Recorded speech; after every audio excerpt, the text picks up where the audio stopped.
ang kwento sa likod ng kantang Everything I Own. Welcome back to my channel, class. Ako muli si Professor Ipaliwanag ng University of Life. At sa episode na ito, pag-uusapan natin ang isang kanta na malamang ay narinig na ninyo sa radyo, videoke, o sa mga lumang cassette tape ng inyong mga magulang. Isang kantang kadalasang inaalay sa dating minamahal.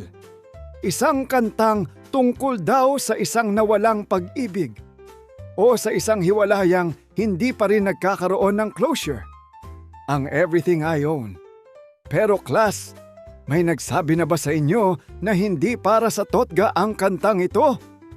Alamin ang tunay na kwento dito sa The Taglish Explainer. Ang topic na ito ay mula kay Songstress 621. Salamat sa suggestion mo and shout out sa mga taga Valenzuela.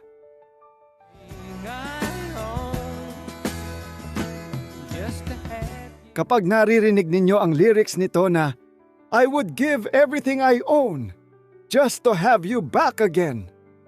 Ano agad ang naiisip ninyo? Karamihan sa atin ex.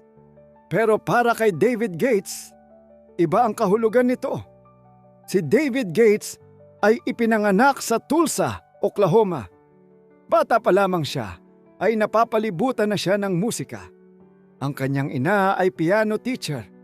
At ang kanyang ama na si Clarence Gates ay isang high school band director. Malaking impluensya sa buhay ni David ang kanyang ama. Lumipat si David sa Los Angeles. At class, hindi madali ang buhay doon. Napakaraming gustong sumikat. Napakaraming musikero. Napakaraming songwriter. Parang sumali ka sa talent competition na milyon ang contestants. Pero unti-unti siyang nakagawa ng pangalan bilang songwriter at producer. Sa kalaunan ay nabuo ang Bahandang Bread, isang soft rock group na kalaunan ay magbibigay sa mundo ng mga hit songs tulad ng Make It With You, Baby I'ma Want You, If, at syempre, Everything I Own.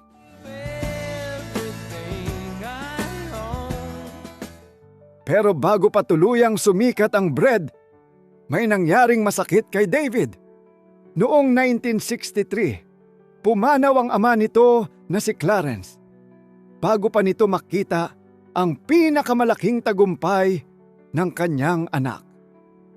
Hindi niya naabutan ng mga sold-out concert. Hindi niya narinig ang Bread sa radyo bilang isa sa mga pinakasikat na banda sa Amerika. Hindi niya nakita ang mga gold record.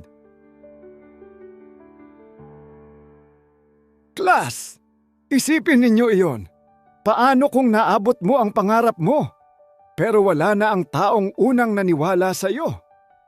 Diyan ipinanganak ang Everything I Own.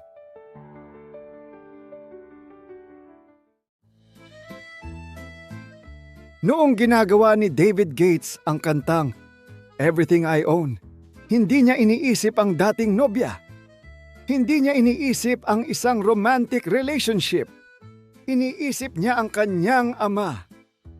Ayon mismo kay David Gates, My father died in 1963 and I wanted to write a song in memory of him. Nang marinig ito ng publiko, inakala nila na tungkol ito sa isang romantikong pag-ibig.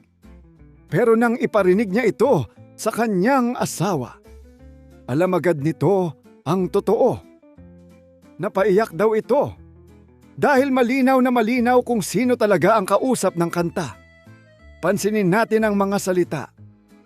Class, pakinggan ninyo ang mga linyang ito. You sheltered me from harm. You gave my life to me. Set me free. Hindi ba't parang eksaktong paglalarawan yon ng isang mabuting magulang? Isang taong nagprotekta, nagbigay ng oportunidad, at nagturo kung paano mabuhay. At pagkatapos ay dumating ang pinakasikat na bahagi ng kanta. I would give everything I own just to have you back again. Class, hindi ito exaggeration. Hindi ito poetic line lang. Para kay David Gates, totoo yon. Handa niyang ipagpalit ang kasikatan, pera at tagumpay para lamang magkaroon ng isa pang pagkakataong makausap ang kanyang ama. Hindi naabutan ni Clarence Gates ang pinakamalaking tagumpay ng bread.